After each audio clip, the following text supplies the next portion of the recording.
Welcome to the Behavioral Observations Podcast, stimulating talk for today's behavior analysts. Estefanía Alarcón Moya, bienvenida a la edición en español del Behavioral Observation Podcast. ¿Cómo estás? Hola Miguel, gracias. Muy bien, con un poco de frío, pero muy emocionada por participar de este podcast. Yo también estoy muy emocionado y la verdad es que llevamos meses coordinando este momento y con mucha anticipación porque sé que es un tema muy interesante lo que vamos a cubrir hoy. Y conociéndote a ti, Estefanía, ya tenemos años que nos conocemos, hemos hecho colaboraciones juntos, conozco bien partes de tu trayectoria y en lo que estás trabajando ahora y emocionado de lo que has hecho y a dónde vas. Y me encanta que puedas compartir un poco de esa historia de origen con la audiencia hispanohablante y compartir un poco de tu trabajo tanto en Estados Unidos como en Chile. Y hoy lo que vamos a hacer para que la gente tenga una idea en términos del tema principal, vamos a hablar de esa intersección entre la fonoaudiología y el análisis de conducta.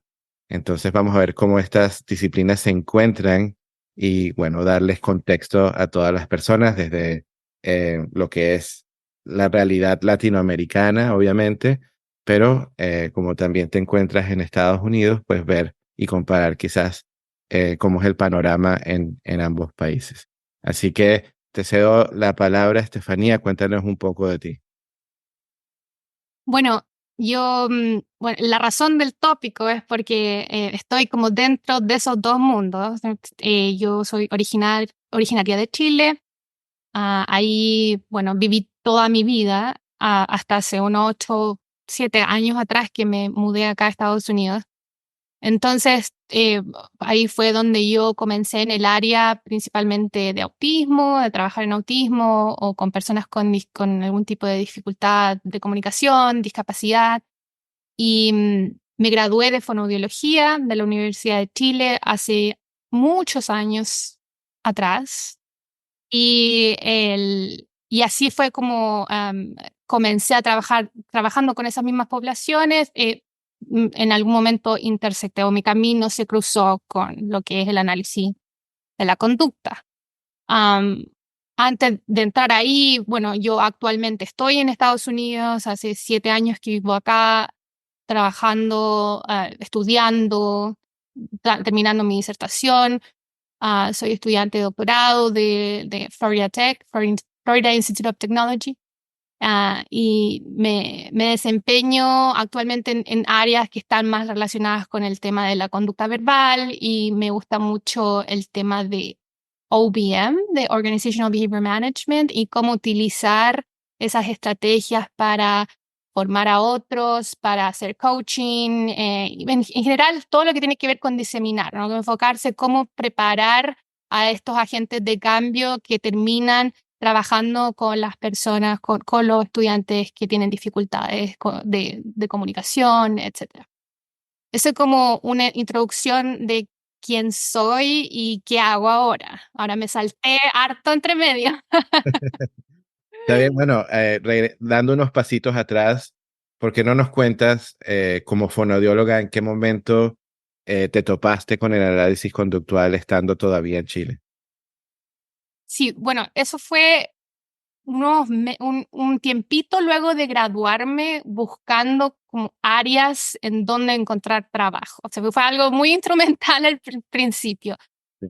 Había tenido experiencia trabajando con niños autistas en el pasado, pero y me había interesado mucho el área, pero no había tenido una oportunidad específica de trabajo en esa. Entonces, mientras yo estaba buscando ya qué hacer, recién graduada, se da la oportunidad de un compañero de universidad de ese tiempo me dice, mira, vamos a este curso específico en donde además, si es que preparas una entrevista, puedes terminar con alguna oferta para trabajar con un grupo de familia específico y recibir como perfeccionamiento en esta área. Y así fue como llegué a ese curso específico y ahí fue cuando yo empecé a involucrarme más y entender y a conocer más sobre lo que era ABA, cosa que yo jamás en mi vida había escuchado antes, porque a pesar de que en mis clases de la universidad hablamos de autismo y de cómo manejar de un punto de vista fonoaudiológico las distintas barreras comunicacionales, sociales que se pueden presentar, nunca hablamos de ABA, nunca se mencionó ABA y alguna vez escuchamos Skinner en alguna clase de psicología, pero nunca relacionado a lo que hacíamos. Entonces era algo completamente nuevo para mí en ese sentido. Entonces, así fue como empecé. um, en esos años recibíamos como la oportunidad de conversar y de ser supervisados por distintos profesionales Latinoamérica y después se empezó a hacer un contacto con personas de Estados Unidos y ahí fue cuando entendí que esto era ya una cosa como más grande, ¿no? No era solamente como este método que yo estaba utilizando, este par de estrategias que yo estaba utilizando, sino era más bien como todo un campo y una profesión incluso, porque ahí fue cuando empecé a saber lo que significaba ser BCBA. Por ejemplo, no tenía idea lo que era, jamás había escuchado qué era ser BCBA. Y, y de ahí me interesó muchísimo, no tan solo por la oportunidad de crecer profesionalmente, sino también por cómo yo vi que influenciaba mi propia práctica y cómo la favoreció, la benefició a través de los años.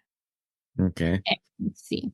Bueno, yo sé que en los años recientes, a medida que estás completando tu doctorado, ya siendo una analista conductual certificada, has tenido experiencia en la práctica, has tenido la oportunidad de ser supervisora, estás trabajando en tu tesis. Y en todos estos años de formación y práctica, eh, puedo decir, yo personalmente tuve el privilegio de estar sentado ahí en varias ocasiones en las que se te daban subsidios, becas para promover el trabajo que estás haciendo. ¿Quieres hablar un poquito de esas oportunidades? Sí, claro. Bueno, como parte de los requerimientos de un programa de doctorado, tiene que ver con escribir grants, que le llaman, que son como estas becas de dinero que te dan para realizar un específico estudio, un proyecto de investigación. Y bueno, existen hartas becas ahí que se ofrecen a estudiantes, no solamente de Estados Unidos, yo creo que son abiertas en general y que se relacionan con distintas áreas. Entonces, por ejemplo, una de las que estuviste, bueno, fue en ABAI hace 2 años, 3 años, fue promocionada por el CIG, ¿cómo se dice? Speech Interest, no, nada que ver, Speech, No. Special Interest Group, eso, Grupo de Interés Especial de ABAI, Mm.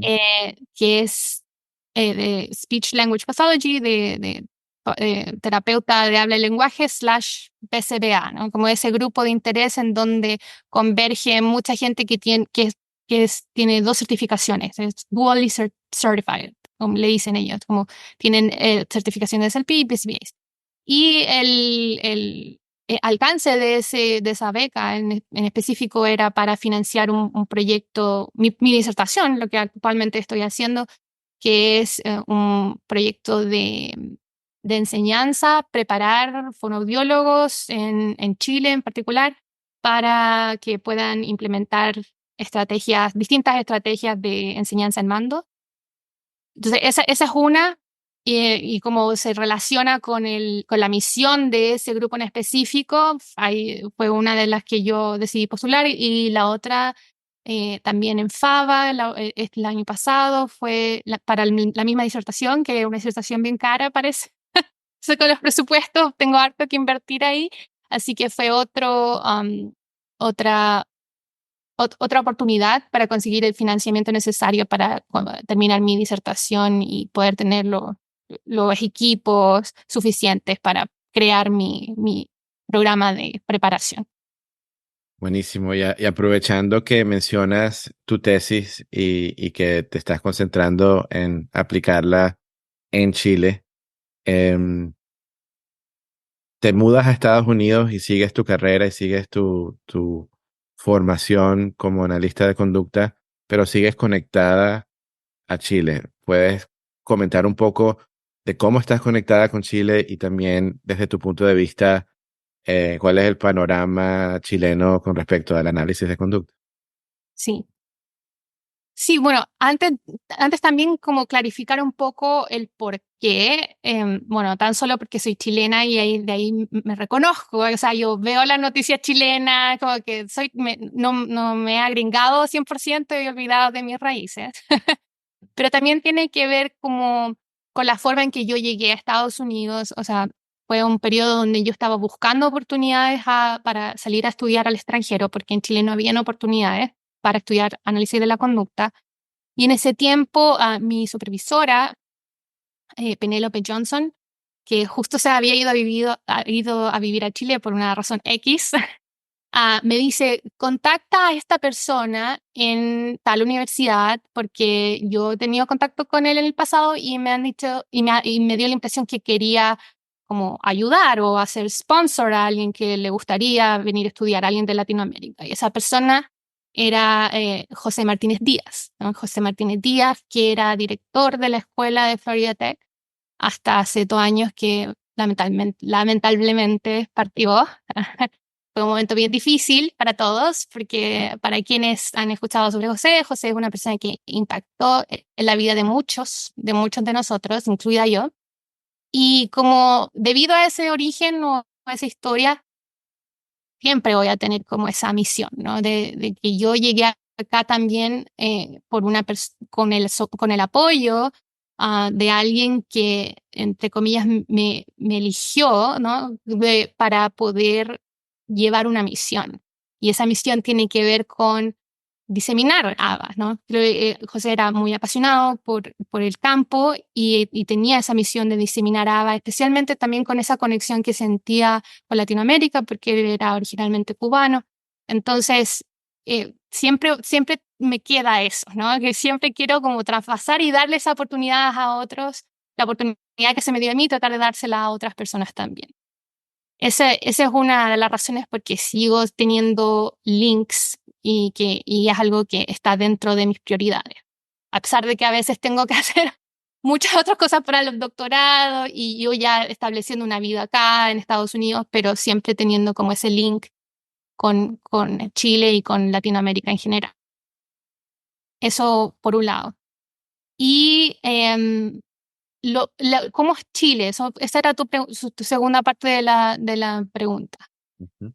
Con respecto al análisis de la conducta. Bueno, yo una de las razones por las que salí fue para buscar más oportunidades de aprendizaje y de supervisión.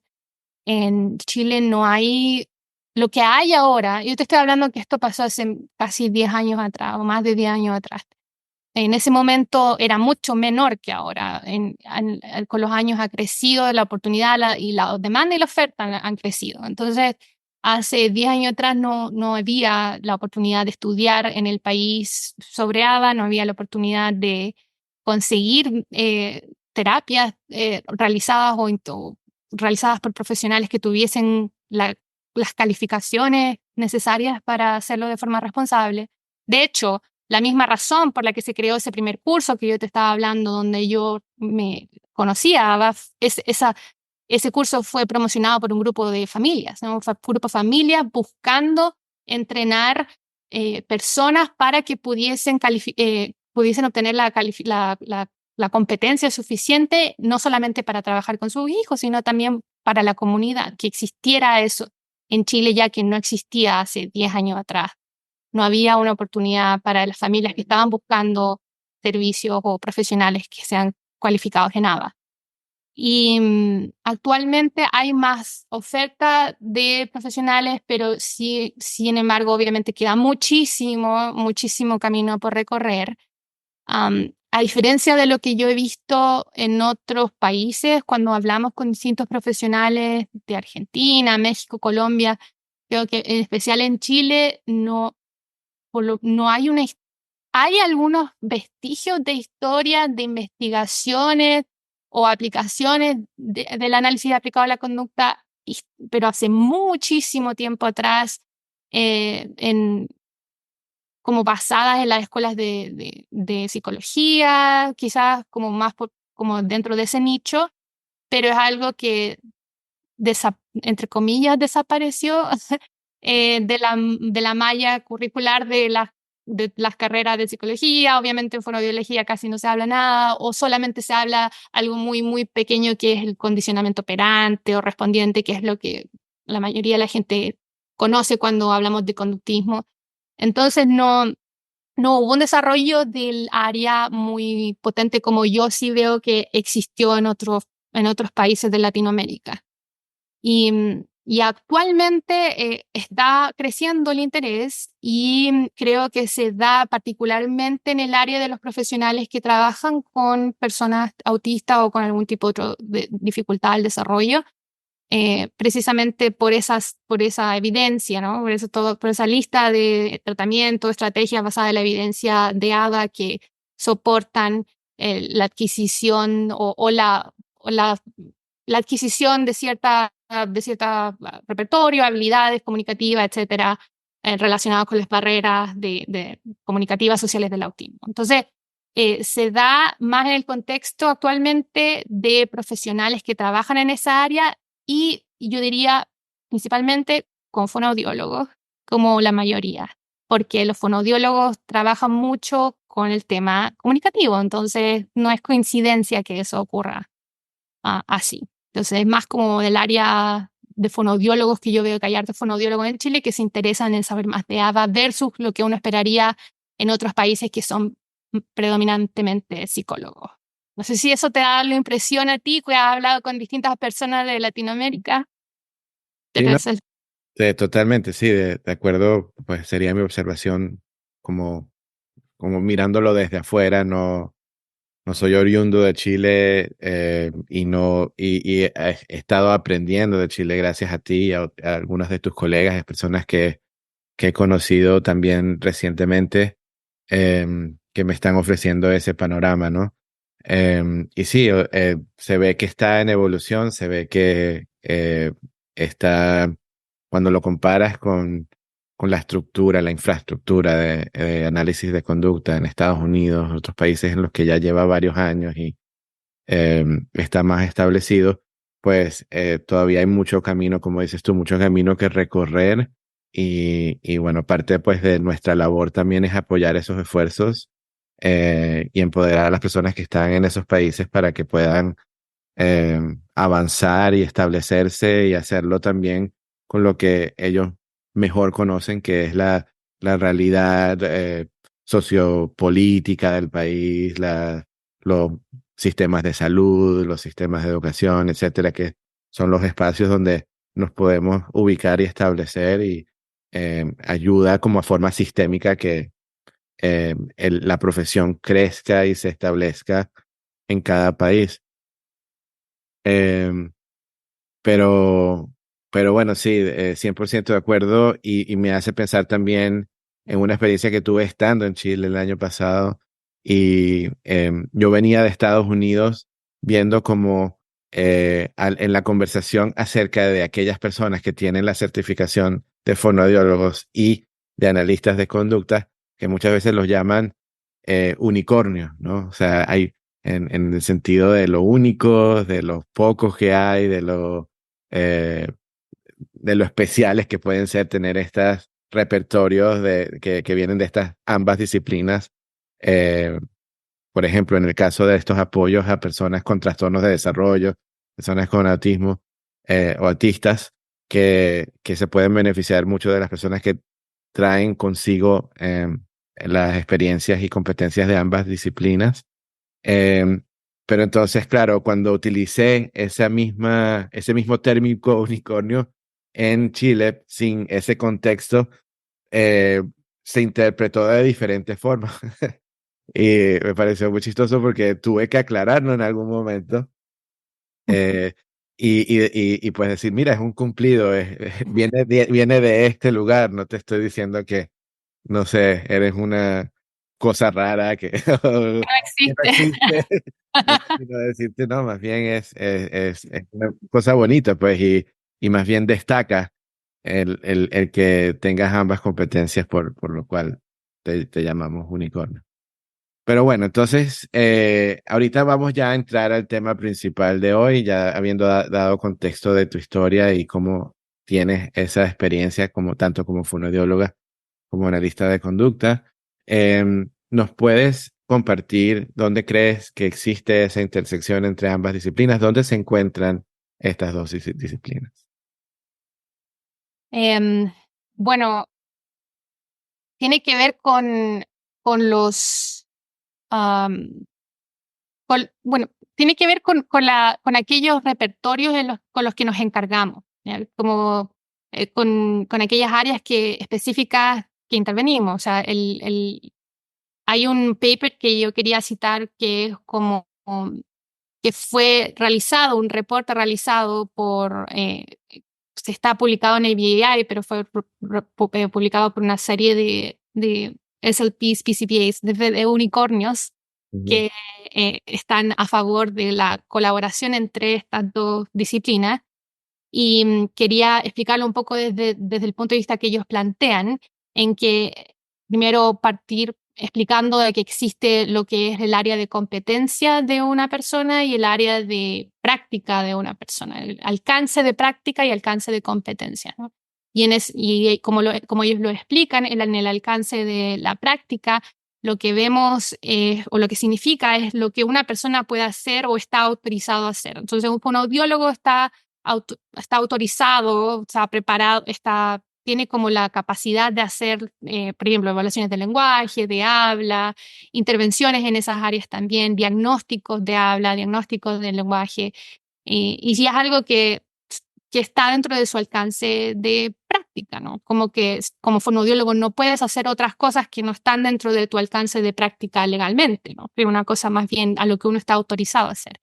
Y por el otro lado está lo que es el alcance de las competencias, que es cuánto uno sabe sobre, o lo que uno sabe, o cuánto uno está preparado para trabajar en áreas específicas.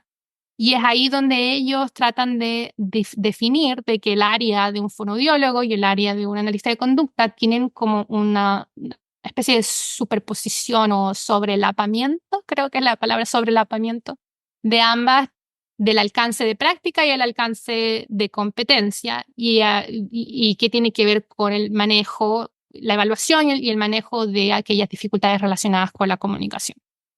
Entonces, de ahí parte ese potencial conflicto, si lo puedes ver de una forma, o potencial colaboración, si lo ves de otra forma. Ese es como el inicio, overlap, sobrelapamiento existe entre ambas. Ok, o sea, ya que mencionas conflicto o colaboración, ¿puedes elaborar más a qué te refieres?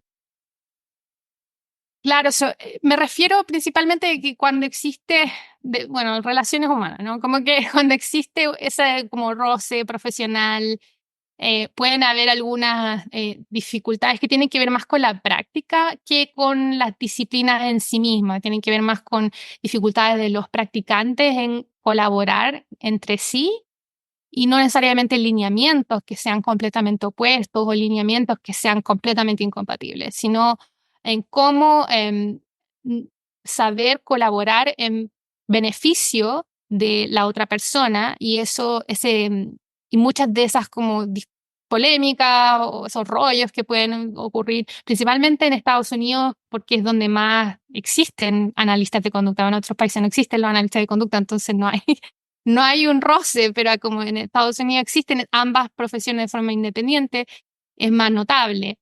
Y muchas de esos roces vienen con el desconocimiento de cuáles son las áreas o los alcances de la práctica y alcance de competencia de cada uno, y mantenerse dentro de esos límites y respetar los límites del otro y aprender a colaborar cuando algo se sale de mi área de práctica o cuando algo se sale de mi área de competencia. Ok, Eso. Ujú.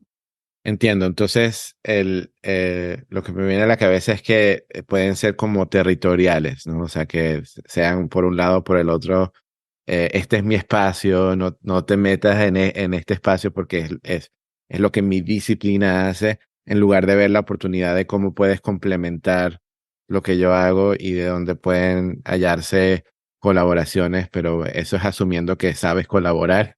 Y entiendo que como analistas de conducta, eso es algo que nosotros hemos observado de nuestra propia conducta, es en algunos contextos nuestra falta, o sea, nuestro déficit de habilidades para colaborar con otras disciplinas, cosa que nosotros debemos mejorar. No sé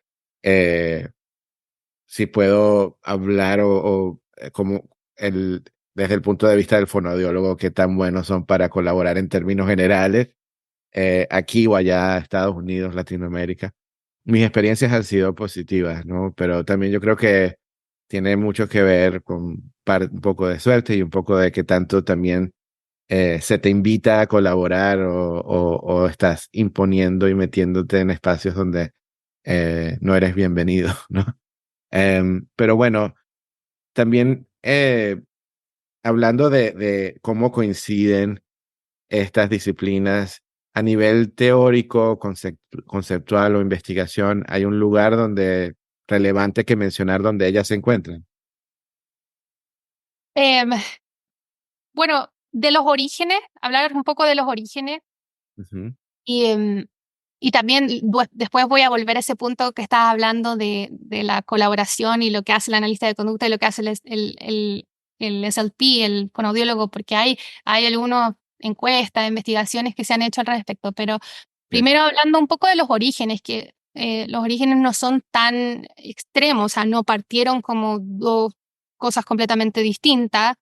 Mm. Em, yo, bueno, no soy una experta en la historia de la fonoaudiología ni entonces voy a tratar de hablarlo en base a lo que se publica, ¿no? Hay un artículo específico que creo que después podemos compartir la referencia, porque no me recuerdo el título, pero este artículo específico tiene que ver con la colaboración entre fonoaudiólogos y analistas de conducta y comienza más o menos hablando de una perspectiva histórica en donde ambas disciplinas, ambas fueron, bueno, tienen más o menos como la misma edad, digámoslo, son bastante jóvenes y que esta separación completa de disciplinas no siempre ha sido así, sino más bien en los inicios había o se reportaba mucho más el uso de técnicas conductuales en la literatura de la fonoaudiología y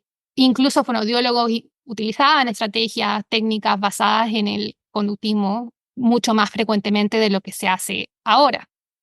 Cosas como entonces el uso de la presentación de estímulos, reforzamiento, moldeamiento, distintos tipos de estrategias que nosotros utilizamos dentro del análisis de la conducta eran también compartidas dentro de estas profesiones y muchas de ellas aún persisten, o sea, tampoco existe una separación completa. Em, y más bien, y aplicada a distintas áreas, como la intervención del lenguaje, de habla, voz, todo lo que tiene que ver con el alcance de práctica del fonoaudiólogo.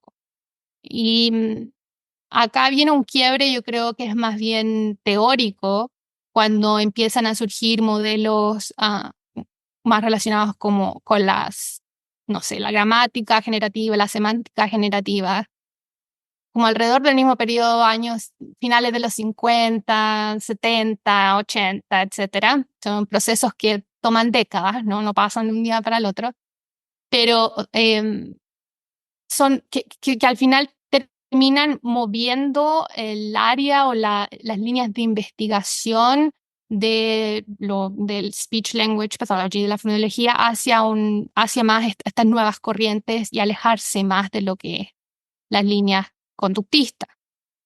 Entonces, modelos que se acercan más a lo que es la psicolingüística o la semántica generativa, como había dicho. Entonces, esto genera como un cambio de paradigma, ¿no? Y ahí se empiezan como a ir por caminos distintos, ¿no? Que al final, como te decía, no son tan distintos, sino más bien tiene que ver con, a veces, terminologías, pero se generan como estas áreas, se separan un poco, se separan y ahí se empiezan a generar contenidos curriculares distintos para ambas disciplinas, por ejemplo, para quienes ya practican.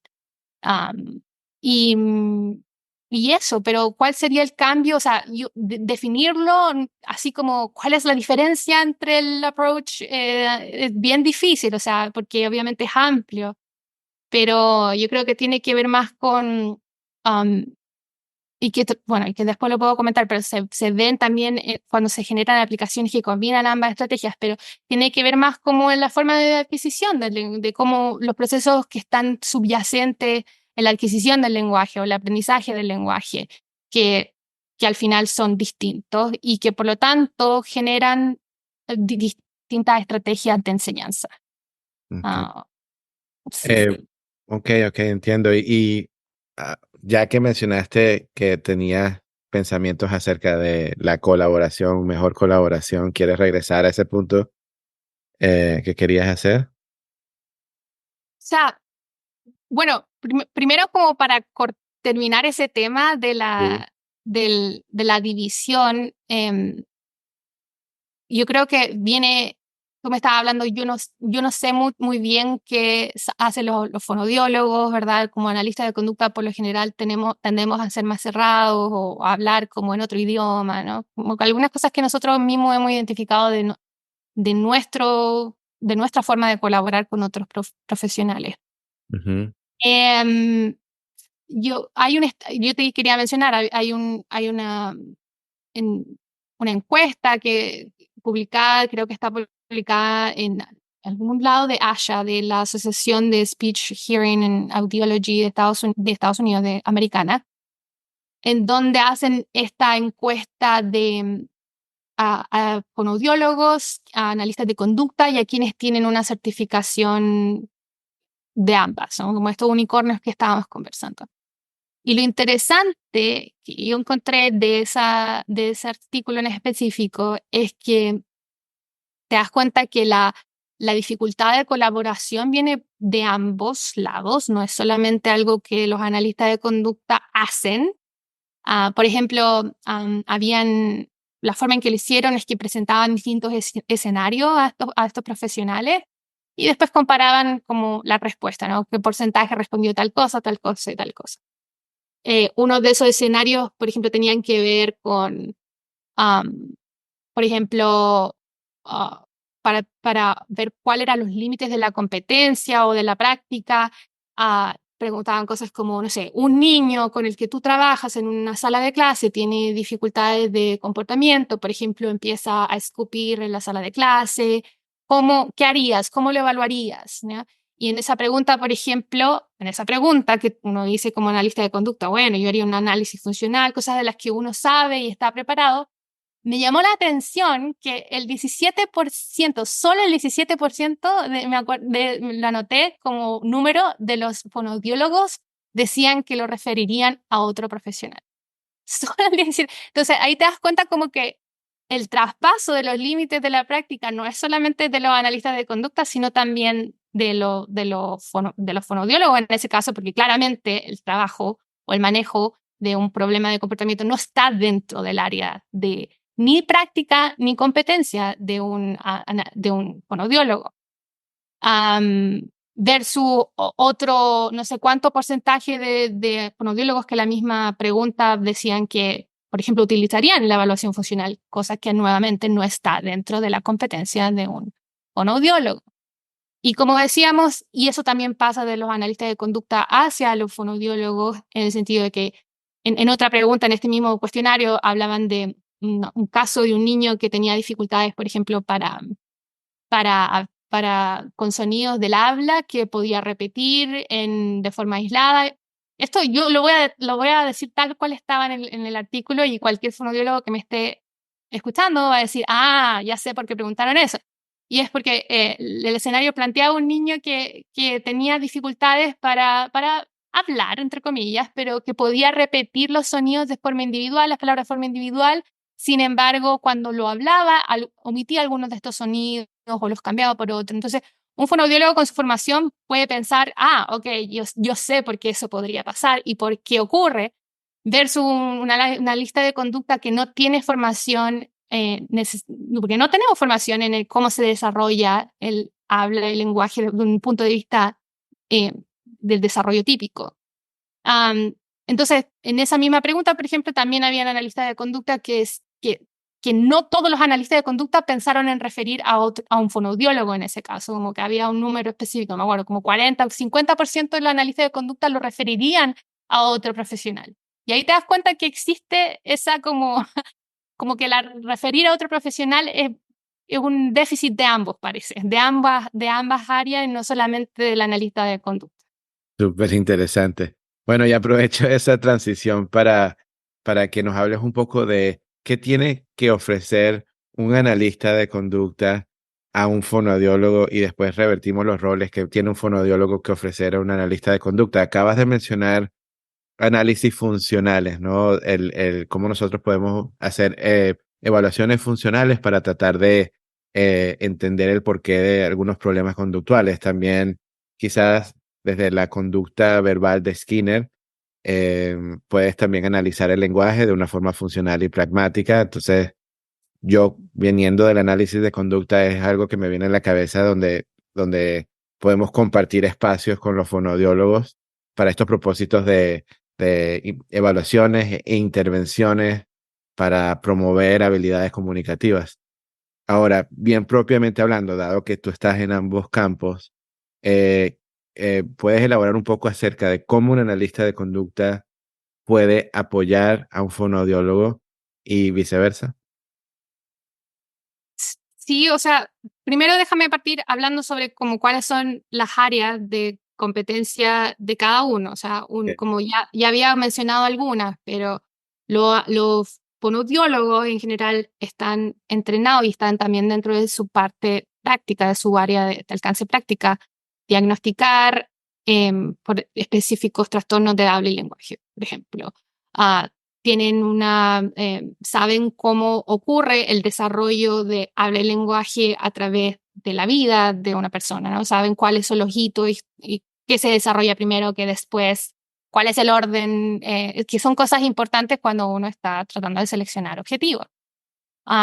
Tienen también un conocimiento de cómo ocurren los sonidos del habla, cuál es el mecanismo por el que ocurren, cuáles son las estructuras involucradas, y no solamente con lo del habla, sino también se relaciona directamente con cómo se produce la voz, cómo se genera el mecanismo de la deglución, que tiene que ver más con algo de las estructuras involucradas y el mecanismo específico. Entonces los fonoaudiólogos tienen mucha formación en esa área.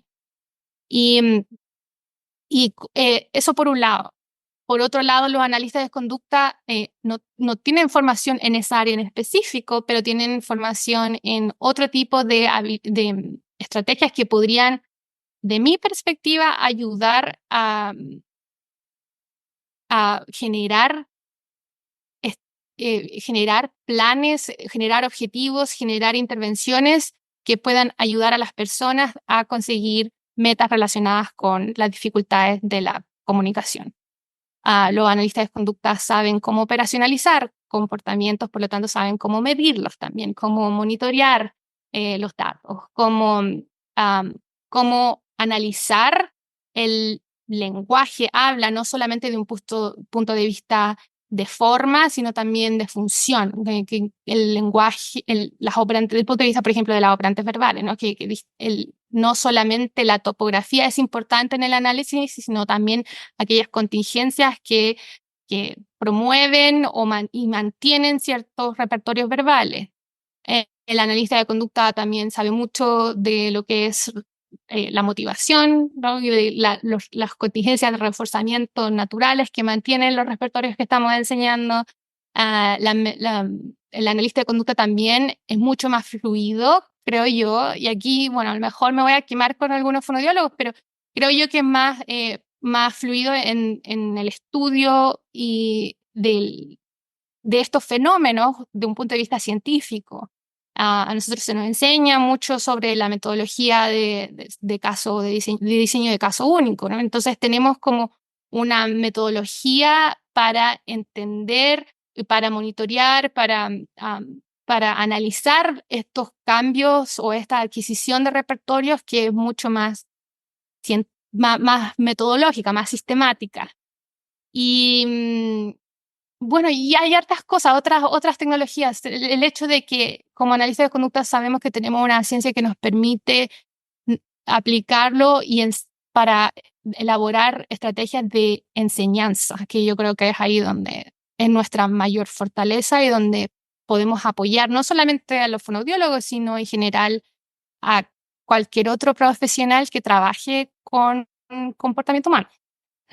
Ok, ok. No, me encanta la explicación que acabas de dar y aprovecho también como, o sea, esa pequeña pausa que tienes al hablar de cómo, digamos, una disciplina puede ser algo más científica en su investigación y y por consiguiente su conceptualización, etcétera. Em, o sea, está bien hablarlo y tener esa opinión y que esa opinión lleve a conversaciones y lleve a comparaciones y el por qué. Aprovecho también quizás como para aterrizarlo a que desde mi punto de vista, cuando la forma en que la práctica, las aplicaciones informan la investigación y la investigación la práctica, esa traducción, esa transición entre la una y la otra, es importante y em, ahorita mismo yo creo que dentro de nuestro mismo campo de análisis de conducta muchas veces eh, el poder tener esa colaboración interna entre investigadores y personas que están en el área experimental, conceptual, teórica, las partes que están en esta investigación aplicada, las personas que están más que todo en la práctica, alimentados de este valor a la ciencia, incluso en la práctica, a veces no se encuentran y se hallan como cómo mejor tener ambas competencias, cómo mejor unir estos mundos, eh, y que a veces también puede ser perjudicial para nosotros mismos en el avanzar en las aplicaciones cuando nos enfocamos demasiado en el rigor científico y conceptual y que a veces hay que soltar y informarse de lo que funciona en la práctica. Entonces, se pueden encontrar donde lo que los fonoaudiólogos han descubierto en la práctica, a pesar de que de repente no puedas confirmar algunas de las hipótesis desde el rigor y el estándar que promueve el análisis conductual, puede igual ser informativo para seguir ahondando y seguir investigando y que, de nuevo, si hablamos bien de colaboración, no solo es colaboración en la práctica, es colaboración en la investigación. Sería bueno que se pudieran encontrar, porque obviamente lo que también mi sesgo me dice hoy en día, después de muchos años en el análisis conductual, es que hay tanto de aprender de otras disciplinas, desde la psicología, fonoaudiología, desde las personas haciendo eh, dentro del paraguas de psicología o sociología, antropología, lo que sea. eh, han dedicado tantos años, personas brillantes, con sus otros diseños experimentales a llegar a ciertos descubrimientos y a ciertas formas de hablar de ciertos temas que puede ser muy útil, muy informativo y que, como dices tú, nosotros como analistas de conducta creo que podemos infiltrarnos en muchas disciplinas, digamos, y apoyarlos, pero no tenemos que ponerlos de lado al hacerlo y solo criticarlos. Al final también hay que decirles, hey, tienes mucho valor que aportar con lo que tú has hecho y encontremos donde podemos traducir nuestras terminologías para conversar de una forma más productiva.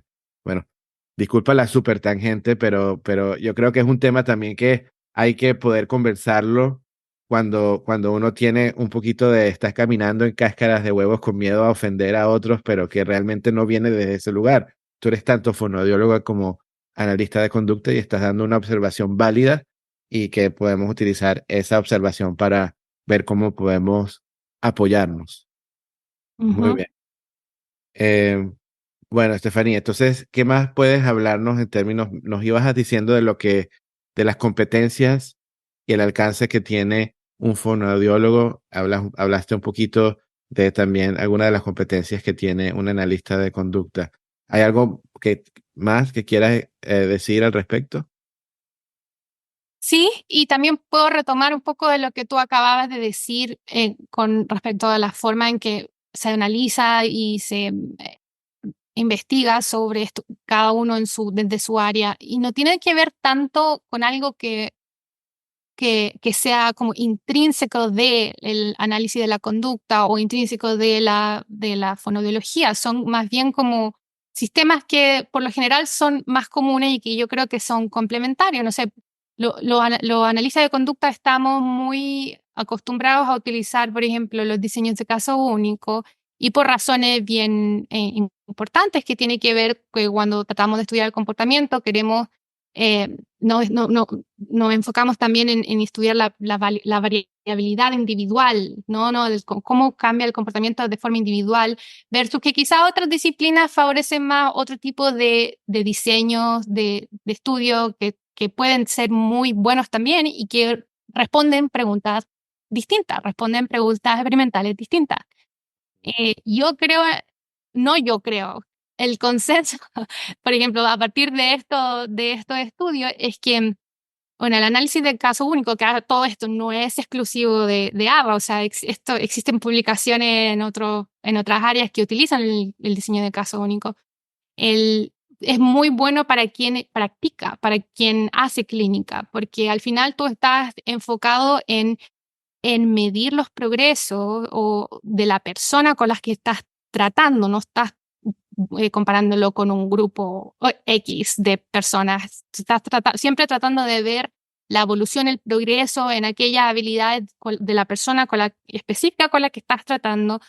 Por lo tanto, te interesa ver esa individualidad, esa variabilidad individual. Y también te interesa estudiar, por ejemplo, cuáles son los efectos que generan distintas intervenciones o en el comportamiento de esa persona, porque no todos van a resultar de la misma forma. O sea, yo creo que desde el punto de vista clínico, el estudio del diseño de caso único genera esa posibilidad de que enfocarse en lo que está pasando aquí y ahora con esta persona versus en algo que es como más general, donde se pierden esas individualidades y donde las causas específicas por la cual, por ejemplo, una intervención que a lo mejor funciona con todo este grupo, ¿por qué no está funcionando acá en este caso en específico? ¿Cuáles son aquellas variables específicas que están influenciando el progreso o retrasando el progreso con este estudiante, paciente, cliente, etcétera? Entonces, yo creo que tienen ambas por lo general, distintas formas de estudiar los fenómenos con los que trabajan, pero sí creo yo que el estudio del diseño de caso único es muy pertinente para quien practica. Y yo creo que sí debería ser más explotado cuando se le enseña a los fonoaudiólogos a medir los efectos de sus intervenciones. Eso. Ok, gracias por la aclaración. Regresando un poco a la conducta verbal. Ujú. em, em, También como analista de conducta, pues es algo de interés para mí. En mi posición actual también trabajando con personas, sobre todo con personas con grandes desafíos en el desarrollo, con repertorios muy limitados Ujú. de comunicación. Mis mentores, quienes ahora informan mucho de mi práctica, favorecen muchísimo la conducta verbal, el análisis de la conducta verbal de Skinner como forma funcional de ver el lenguaje, ¿no? Pienso yo, es una de las formas, eh, y sobre todo para estas poblaciones que acabo de mencionar, eh, algo que también enfatiza mucho el doctor Patrick McGreevy, por ejemplo, y Troy Fry, quienes influencian mi práctica muchísimo hoy en día. Ellos dicen que cuando se trabaja con personas con repertorios muy limitados, eh, en general, de habilidades esenciales y de habilidades comunicativas como hablante, es imprescindible el utilizar este análisis de la conducta verbal para la adquisición de habilidades comunicativas que sean lo más beneficiosas para mejorar calidad de vida de esas personas. No es que sea exclusivo, pero es especialmente útil para estas personas con trastornos de desarrollo que también tienen algunas veces múltiples desafíos y grandes desafíos, repertorios muy limitados de habilidades. Ahora, ¿puedes hablar un poco, eh, porque sé que es un tema que conoces muy bien también, el de la conducta verbal? ¿Cómo puede ser esto útil tanto para el analista de conducta como para los fonoaudiólogos utilizar en el apoyo terapéutico de estas personas con déficits o con problemáticas, retos comunicativos? Sí, yo creo que lo pones de súper buena forma, de que no significa que, que solamente sea efectivo con este tipo de poblaciones, que a veces también es un mito de que solamente funciona con este tipo de poblaciones, sino que explica otro también lenguaje más complejo, pero por lo general se ve mucha efectividad en donde otras áreas no han logrado demostrar la misma efectividad y tiene que ver por cómo se define la conducta verbal y cómo se analiza la función de la conducta verbal. Por ejemplo, un fonoaudiólogo está capacitado para evaluar dificultades de la comunicación que muchas veces tienen que ver con comparaciones con el desarrollo neurotípico, ¿no? Y te entregan, no sé, muy común utilizar evaluaciones estandarizadas que te entregan, por ejemplo, ok, ¿cómo está esta persona en relación a lo esperado para su edad, en relación a ciertos parámetros lingüísticos, gramáticos, semánticos, etcétera?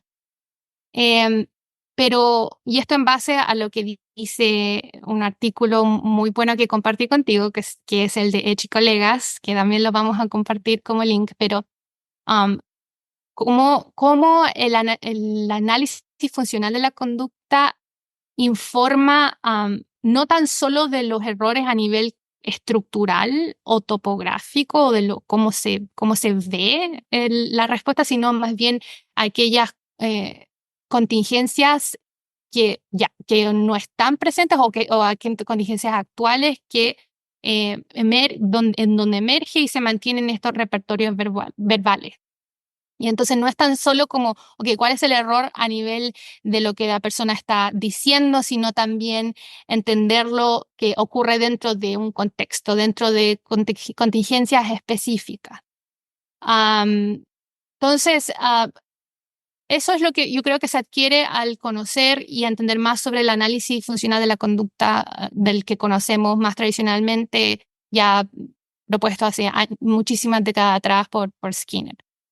Y es que nuestra visión conlleva también un análisis de aquellos eventos o antecedentes o eventos consecuencias que se relacionan con la ocurrencia de estos repertorios específicos.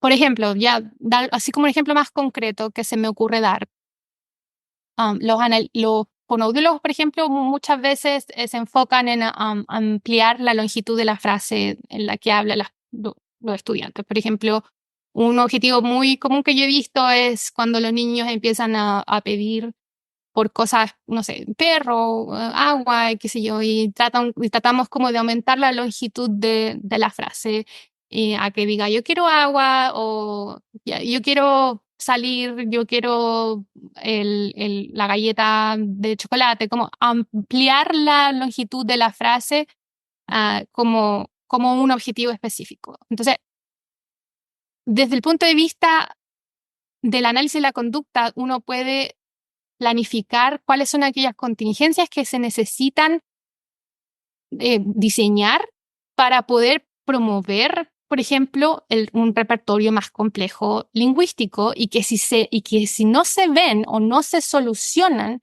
los repertorios no necesariamente ocurren. Del punto de la investigación del entrenamiento de comunicación funcional, por ejemplo, cuando el entrenamiento de ¿cómo se dice? Functional Communication Training, entrenamiento en comunicación funcional, ¿sí? Hay investigaciones, por ejemplo, que muestran cómo utilizando específicas contingencias de reforzamiento diferencial, tú puedes promover la ocurrencia de repertorios más complejos, desde los más simples, ¿no? Desde los pedidos con una palabra a repertorios más complejos que ya conllevan la realización de frases. Pero sin esa manipulación de contingencias, que nosotros lo llamamos así de forma técnica, pero sin ese diseño de la situación de intervención en donde se promuevan ciertos repertorios específicos que son más complejos, en muchos casos no se generan, y es ahí donde se empieza a ocurrir las dificultades de práctica de muchos fonoaudiólogos, que no tiene tanto que ver con la forma, sino también tiene mucho que ver con en qué situaciones y las contingencias y las consecuencias que están manteniendo esos repertorios para los estudiantes. O sea, pues a veces hay niños que pueden repetir en situaciones individuales, no, papa, agua, dicen papá, papá, pero no lo utilizan para pedir cosas, no lo utilizan para describir cosas. Entonces, toda esa conocimiento que nosotros adquirimos en relación a cuáles son aquellas condiciones en las que ocurre el comportamiento, nos permiten también diseñar estas intervenciones para poder enseñarlo en las contingencias naturales, en las situaciones naturales en las que ocurren y por lo tanto que tengan más probabilidad de que ocurran en el día a día, que se generalicen a los contextos significativos. Por ahí un poco. No sé qué piensa. Bueno, estoy pensando, es que no puedo evitar el sesgo que tengo también porque como mencioné, ahorita específicamente mencioné a Patrick y a Troy, yo trabajo para ellos y ahorita disemino y capacito a gente en este currículo que ellos escribieron de Essential for Living, esenciales para la vida. Tú ayudaste, hablando de colaboraciones, ayudaste a traducir este currículo y es uno de esos currículos que se apoyan de el análisis de la conducta verbal. Y sin embargo, la sensibilidad a esas contingencias de las que hablas, a la función, como el lenguaje puede ser pragmático, como hablante y como oyente, es un compromiso quizás más fuerte para el apoyo de estas personas que el que lo es para otros currículos que quizás el énfasis no es solo en la función, sino como dices tú, en la forma, en la topografía, con otro punto de diferencia también hacia cómo el lenguaje se desarrolla típicamente en los niños, en las niñas, en diferentes etapas del crecimiento, diferentes edades. Y entonces, pues se trata de comparar hacia este desarrollo típico y lograr esos hitos del desarrollo a partir de la intervención. Y lo hace tanto viendo la función del lenguaje como viendo la topografía del lenguaje. Sin embargo, más rápidamente que esenciales para la vida, llegan a introducir el ejemplo que diste inicialmente de la longitud, o sea, ya utilizar frases para comunicarse. Entonces, tiene que informarse y respetar la gramática, la semántica, la sintaxis, etcétera. Y en Esenciales para la Vida, en particular, el orden, la secuencia de cómo tú enseñas a partir de la conducta verbal mantiene más el seguir ampliando estos repertorios a partir de un énfasis en la función y no tanto en la forma, por una sensibilidad muchas veces al esfuerzo que toma enseñar nuevas habilidades y seguir aumentando estos repertorios de habilidades comunicativas para personas que tienen mayores desafíos en el desarrollo. Entonces, la razón que lo menciono es porque ambos currículos son muy útiles y donde convergen es en la conducta verbal, aunque cuando se estructuran y su secuencia de qué enseñar primero y qué enseñar después, por un lado se va más hacia el desarrollo típico, por este lado, o sea, en el caso, por ejemplo, del BBMAP, pero hay otros currículos también que utilizan este punto de referencia, pero en el caso de Esenciales para la Vida se organiza más no en base a hitos del desarrollo, sino a qué es lo que tú necesitas para mejorar tu calidad de vida en tanto en comunicación como en otras habilidades que no están relacionadas a la comunicación. Y no es porque un currículo o un enfoque sea mejor que el otro, sino que funciona para diferentes tipos de aprendices. Eh, y es bueno mencionarlo, ¿no? La conducta verbal puede ser muy útil como un lente conceptual para un sinfín de personas que están en algún momento de su desarrollo aprendiendo nuevas habilidades comunicativas. Pero regresando a lo que mencioné anteriormente, la razón de hacer esa referencia era pensar en que para algunas personas también ese compromiso a la función como énfasis en el transcurso de la enseñanza de todas las habilidades es más relevante para algunos que para otros, ¿no? En otros puedes desviarte a que siga siendo funcional, pero también siga aproximando la forma del lenguaje típico. Ujú. Tiene sentido también lo que digo. Sí, sí. Pero también creo que déjame saber si te estoy siguiendo en tu Sí, punto. Pero también creo que hay que diferenciar en lo que tiene que ver con el análisis de la conducta verbal, como la taxonomía propuesta por Skinner y de lo antecedente y consecuencia, todo esto lo más teórico de lo sí, que es un currículum específico, ¿no? Como que el Essentials for Living es un currículum. sí, eh, donde se propone para cierto tipo de estudiantes. Por ejemplo, si hablamos del VB-MAP, también propone como un currículum que sigue más el orden de desarrollo neurotípico también. El ABLES, otro currículo y así. Entonces son distintos currículums que, como bien dices tú, están diseñados para personas con distintas necesidades, pero de todas formas la base es la misma. O sea, la base del análisis de la conducta verbal, desde el punto de vista de identificar aquellas contingencias en las que ocurre la conducta verbal, es la misma. O sea, subyace todas estas aplicaciones, que cuando uno va a aplicaciones como PEX, no sé, Denver, todas las que a uno se le pueden ocurrir, subyace la misma teoría en, en sí. Porque cuando hablamos de funcionalidad, a veces funcionalidad con funcional se confunden un poco, ¿no? Como que cuando hablamos de función, en análisis de conducta nos estamos refiriendo a aquella como relación que existen entre aquellos eventos del ambiente y cómo se relacionan con la ocurrencia o la probabilidad de que ocurra en cierto repertorio, ¿no? Y es como una cosa más técnica, pero funcionalidad, otro término distinto, que es algo que tiene que ver más con la persona y su entorno y que es más importante para esa persona adquirir o en quién focalizarse, que yo creo que es ahí por donde ibas, ¿no? sí, por ahí iba, pero al mismo tiempo estás expandiendo y aclarando cosas que me doy cuenta no quedan tan claras y puede ser una conversación dentro de una conversación. Quiero pararme ya mismo porque creo que nos vamos a ir en un hueco de una tangente que va muy lejos, aunque estoy fascinado e interesado y me encanta como lo ves y aprecio la diferenciación entre funcional y funcionalidad. Y veo también con el cuidado que utilizaste tus palabras anteriormente, porque cuando hablabas de topografía, después hablabas de las contingencias en las cuales en ciertas y utilizaste esas palabras para no precisamente confundir de la forma en que yo lo hice. Pero, pero bueno, ok. Regresando a los puntos que estábamos hablando anteriormente. em,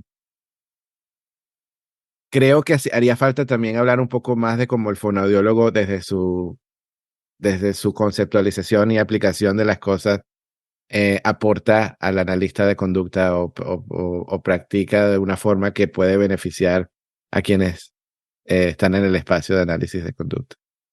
Ujú. Bueno, como habíamos dicho, el fonoaudiólogo tiene más competencias en cómo ocurren, por ejemplo, los procesos que se relacionan con el- la fonación, con la deglución, con hablar, con los mecanismos, está mucho más en conocimiento de cómo ocurren esos mecanismos, con la parte más fisiológica también, si lo podemos decir de esa forma. Y no hay que olvidar, como analista de conducta, de que un problema se puede ver de la misma forma, pero tener distintas causas, ¿no? Que es la diferenciación que nosotros hacemos de topografía versus función. Bueno, acá lo mismo, un problema, por ejemplo, de deglución, o que se puede ver como una pataleta en el tiempo de comida. Y un problema de deglución que no se va a solucionar utilizando cierta estrategia de reforzamiento diferencial, por ejemplo. Entonces, el analista de conducta ahí se ve fortalecido y apoyado en este trabajo siempre y cuando también exista una colaboración de otros profesionales que puedan descartar la potencial causa biológica de que esté ocurriendo un problema durante la comida, por ejemplo, y informar al analista de conducta si procede o no procede a realizar una intervención a nivel conductual. O sea, ese es un ejemplo. Ahí hay dos áreas que ves como se sobrelapan, superponen, pero uno puede darte la visión de un punto de vista y el otro te puede dar la visión del otro punto de vista, pero si no se colabora, aquí el único que al final termina perdiendo es la persona. Sí. Porque claramente ninguna intervención sin la ayuda o colaboración de ambas no va a generar el mejor resultado. Ese es como un ejemplo. Lo mismo con el tema de los procesos de habla, de la articulación, de cómo se generan, cómo se pone la boca en específico cuando se genera tal sonido o qué es lo que se necesita. A veces repetir, no sé, un entrenamiento de ecoicas no va a generar cambios en un estudiante que tenga un perfil y que las causas de sus dificultades de articulación sean otras que no tienen que ver necesariamente con repetir. No sé si me estoy dando a entender. O sea, el saber también las causas fisiológicas de por qué ocurren algunas dificultades te informa cuál es el mejor proceso a seguir o cuál es la mejor línea de intervención en este caso en específico. Y nuevamente no es una o la otra, porque en el caso de la deglución que estábamos conversando, si es que existiera un problema de deglución, una vez superado algunas dificultades que tengan que ver con el mecanismo de la deglución, el problema de comportamiento puede persistir igualmente, porque nosotros como analistas de conducta sabemos que quizás algunas veces parten por un tema que tiene que ver más fisiológico, pero de alguna forma como terminan contactando ciertas contingencias de reforzamiento, estos problemas siguen persistiendo a pesar de que la parte más fisiológica ya está más como completa o más solucionada. No sé si se da a entender o me estoy dando a explicar. Ahí dame tu feedback. No, sí, no, de acuerdo, sí, está ahí. Claro, algo que me viene a la cabeza quizás es para personas que no están muy inmersas en el tema conducta verbal o que digamos no tengan la terminología del fonoaudiólogo, pues puede que, o que han practicado para solucionar partes de estas problemáticas. Por ejemplo, ahorita hablabas del contexto de la comida, ¿no? Cuando hablabas de deglución, puede que a algunos les falte un poquito de contexto, ¿no? Y serán algunas personas que están más familiarizadas que puedan seguir la conversación, porque siento que sí nos estamos yendo a cosas bastante específicas y avanzadas. Pero bueno, así quienes no tengan, digamos, esa familiaridad también tienen a ti como un recurso para si se despertó alguna curiosidad, un interés o una necesidad específica, estás ahí como recurso a quien puedes darles, llenar esos vacíos quizás a nivel de bases teóricas, conceptuales y prácticas y que también guiarlos en la dirección de lo que tengan que consumir para ir preparándose en esos temas. Sí, o colaborar con su fonoaudiólogo más cercano. Exacto, también. Si usted comparte un caso con algún fonoaudiólogo y usted no es fonoaudiólogo, se dedica más al análisis de la conducta, vaya, colabore, converse. Como que hay cosas que puede aprender del otro profesional que podrían ser útiles para su práctica. 100%. Bueno, en ese sentido, no sé, me parece que si te fuese a pedir un consejo que compartir para otras personas que estén escuchando esto, que estén en nuestro campo, o sea, en una disciplina o en la otra o en ambas, Te pediría consejo ahorita, pero antes de darte la palabra para pedirte consejos y cerrar el episodio de hoy, no sé si hay algunos temas en donde quedó pendiente que hablaras. Sé que yo creo que te distraje cuando estabas tratando de hablar de Esch, del artículo de Esch y colegas. Ujú. Habían varias áreas de las cuales ellos hablaban, ¿verdad? Em, y no sé si te interrumpí al tú tratar de mencionar varias de esas áreas. O sea, yo creo que estaba todo dentro del esquema, ¿no? O sea, sí podríamos como completar, obviamente es un artículo extenso que quien está interesado puede ir a leerlo en detalle, pero relacionado un poco a lo que tú estabas diciendo de por qué aquella estrategia que se basa en el análisis de la conducta se muestran más exitosas que otras corrientes en personas que tienen dificultades de comunicación, de lenguaje, hablantes que hablan menos, ¿no? Y eso tiene que ver con el diseño de las estrategias que se preocupan de tener presentes aquellos eventos ambientales que se relacionan con la ocurrencia de ciertas respuestas verbales.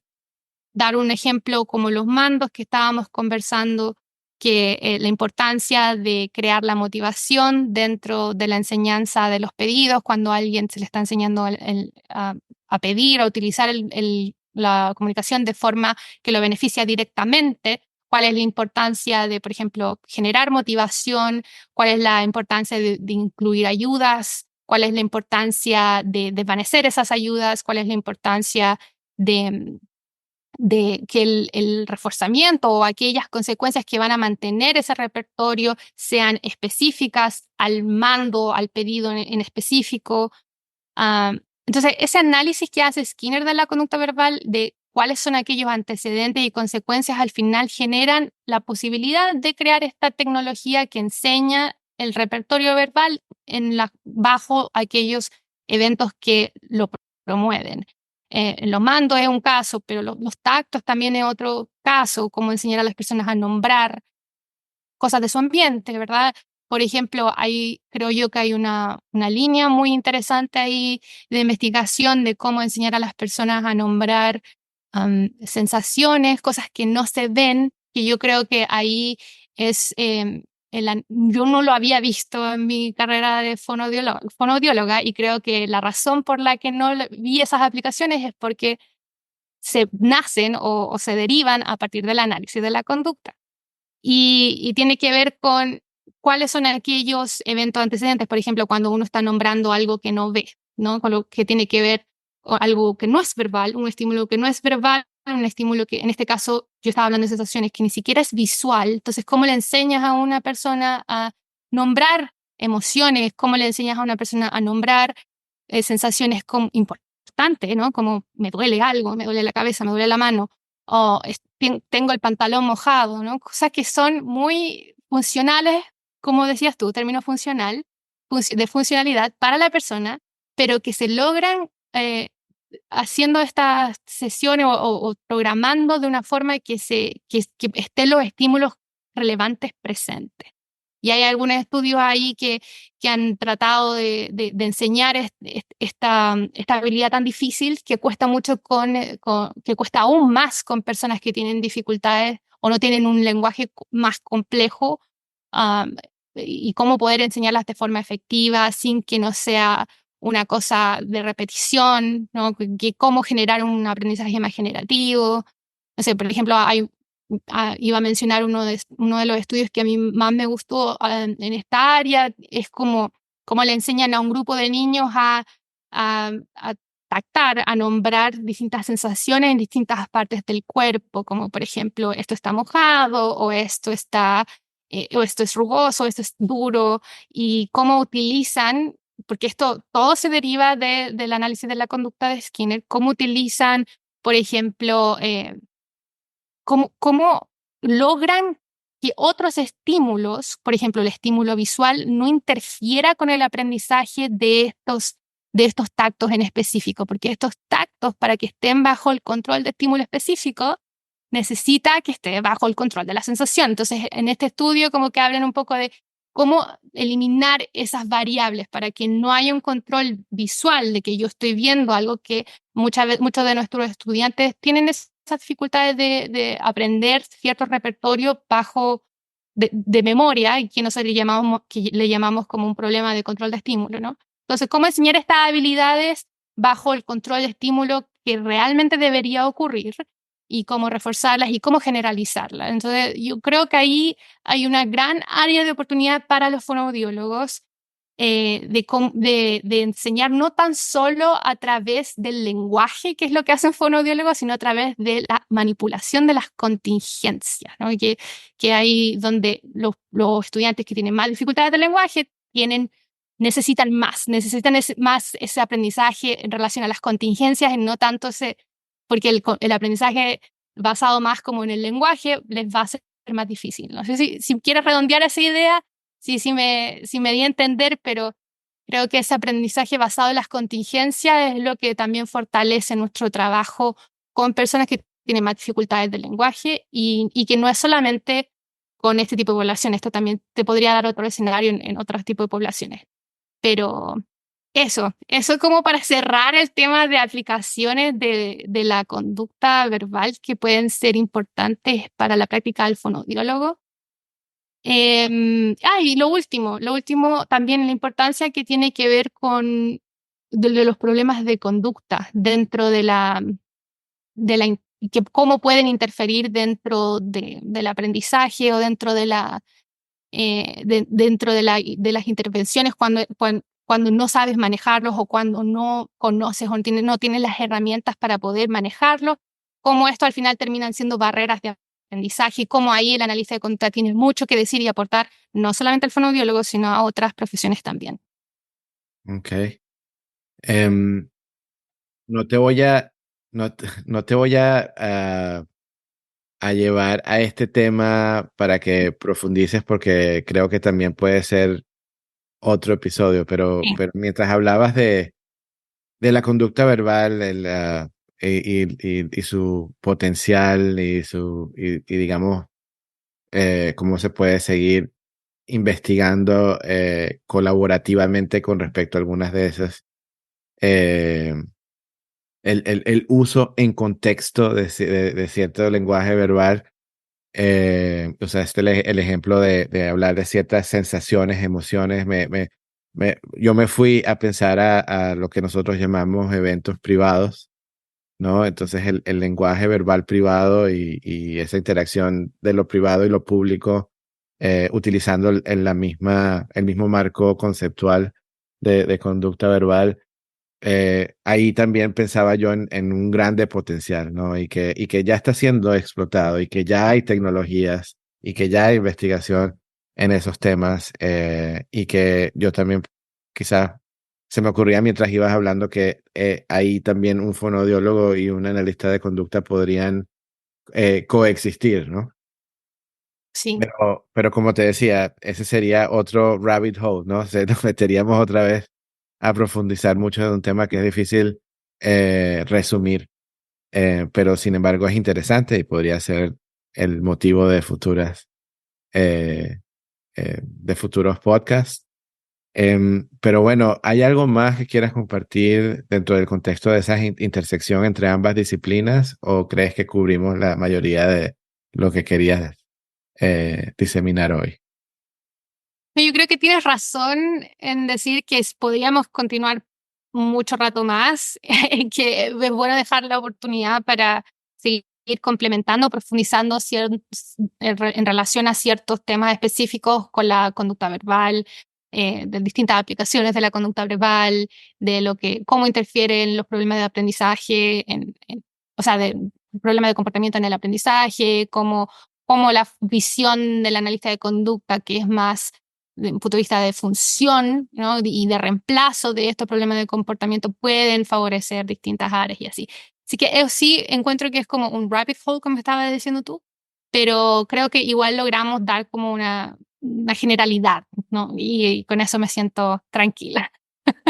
Bueno, sí, y definitivamente como anticipaba una conversación fascinante y súper interesante que puede abrir muchas otras conversaciones. Em, y bueno, ya que creamos pues este contexto para estas muchas conversaciones, pues de una vez te invito para que regreses, Estefanía, y nos compartas más información. Y respetando también como el formato que sigue Matt Sicoria, quien verdaderamente inició este Behavioral Observation Podcast hace más de 7 años. Él siempre pide al final de los episodios consejos para aquellas personas interesadas en este campo de análisis de conducta. Y en este contexto en particular estamos hablando de personas hispanohablantes que estudian o que practican el análisis de conducta. Así que te dejo que cierres este episodio con tus consejos para ellos. Ok. Bueno, en base al mismo tema que estábamos conversando, tanto para quienes se dedican al análisis de la conducta y quienes se dedican a fonoaudiología, bueno, mi principal consejo es colaboren, interésense entre lo que puede aportar la contraparte, busquen puntos en común en vez de puntos de rivalidades. Más cosas buenas ocurren cuando se colabora que cuando no se colabora. A eso quiero llegar, como que cuando no se colabora, por lo general se crean animosidades, mitos, falsedades y se cierran oportunidades. En el caso contrario, cuando se colabora, o sea, cuando se colabora se abren oportunidades, no tan solo para los profesionales, sino también lo más importante, que es para el beneficio de con quienes trabajamos. Mantener del punto de vista, obviamente, sus áreas de competencia, sus áreas de práctica, conocer cuáles son los límites. Y del punto de vista teórico, o sea, a pesar de que hayan diferencias teóricas también, creo que igual es bueno recordar que no solamente para la lista de conducta, sino para todos, que uno siempre tiene que mantener abierto, ¿no? Abierto, preguntarse si es que existen otros modelos, quizás distintos a lo que yo he aprendido toda mi vida, que pudiesen complementar o ayudar en ciertas cosas prácticas en las que yo trabajo, en las que yo me dedico. Entonces tiene que ver con como continuar preguntándose, ser abiertos y obviamente practicar el escepticismo, obviamente, y siempre yendo a lo que tiene que ver con aprender más sobre la ciencia y cuál es la evidencia que soporta las distintas teorías con las que yo estoy siguiendo o que yo estoy aprendiendo. Como que siempre ir de vuelta a cuál es la evidencia, cuáles son los datos que soportan esto que yo estoy haciendo o que estoy implementando.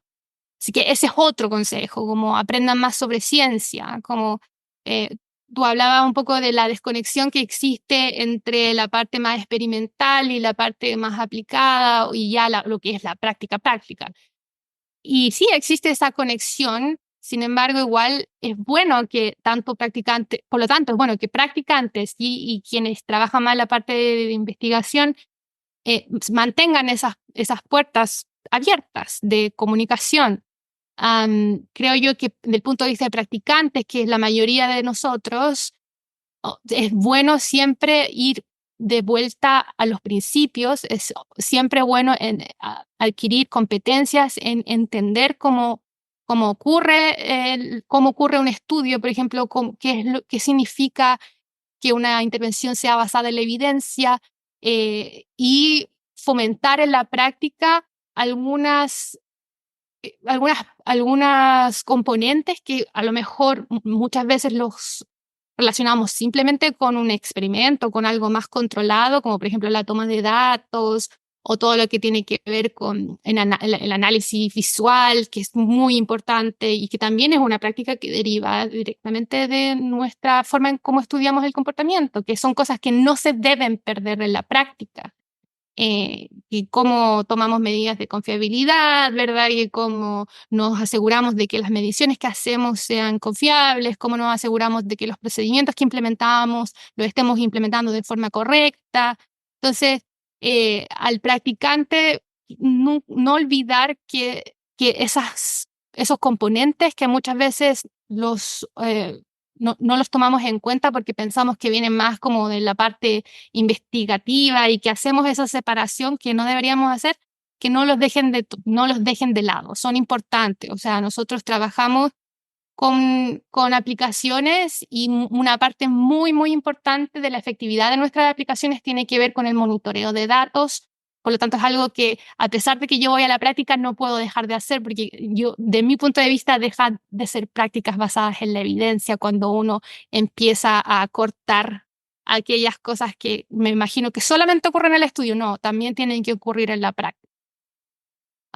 Eso por un lado. Entonces, seguir aprendiendo, lean artículos, familiarícense con lo que es la literatura en el análisis aplicado, les va a ayudar a favorecer su propia práctica, no es solamente un trabajo como escolar, les va a ayudar a favorecer su propia práctica. Me ha pasado a mí, yo me he convertido en un mejor practicante, a mi parecer, a través de los años, gracias a lo cercana que estoy a ciertas líneas de investigación y gracias a lo cercano que estoy al uso de ciertas metodologías que tienen que ver con la toma de datos, por ejemplo, como lo que yo estaba hablando, el análisis de datos y así.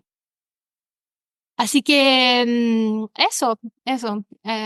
Seguir estudiando, no se alejen de la ciencia a pesar de que sean practicantes, algo importante, no solamente en tu práctica profesional general. En general, cómo la ciencia nos puede ayudar a resolver distintos approaches, distintos problemas en distintas áreas de nuestra vida. ¿Sí? Eso como que había pensado como un pensamiento final.